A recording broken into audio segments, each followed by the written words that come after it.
মুখ্য কাৰ্যালয়ত আজি সোমালো।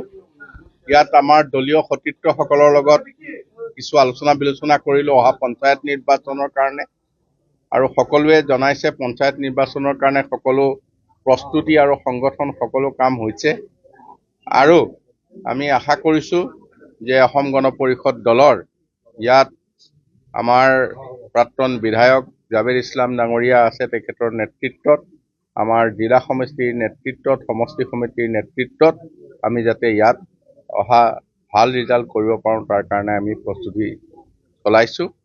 আৰু মই আজি ইয়ালৈ এইখন ডিষ্ট্ৰিক্টৰ গাৰ্জেন মিনিষ্টাৰ হিচাপে আহিছোঁ, গতিকে ইয়াত আমি সকলো বিভাগৰ লগত আলোচনা কৰিম।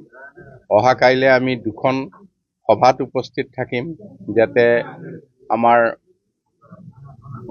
যি দুটা আঁচনি প্ৰত্যেক জিলাত দি থকা হৈছে, আমাৰ শিক্ষা বিভাগৰ যিখিনি আঁচনি, বানপানীৰ যিখিনি সাহায্যকে ধৰি এই দুখন সভা কাইলৈ ইয়াত অনুষ্ঠিত হ'ব, আৰু মানকাছাৰ জিলাৰ বহু হাজাৰ হাজাৰ লোক উপকৃত হ'ব।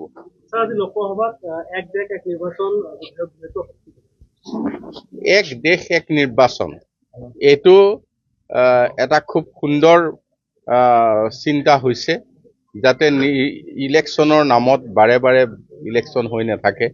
আজি এখন ষ্টেটত, কাইলৈ এখন ষ্টেটত ইলেকশ্যন 5 বছৰৰ মূৰত হ'ব, পাৰ্লিয়ামেণ্টৰো হ'ব, এছেম্বলিৰো হ'ব, একেলগে হ'ব। 5 বছৰ মানুহে যাতে ৰাইজৰ হৈ কাম কৰিব পাৰে। কংগ্ৰেছেতো ইমাৰ্জেঞ্চি অনা, কংগ্ৰেছে আৰু বিৰোধিতা কৰিব, এইটোত কৈ লাভ নাই।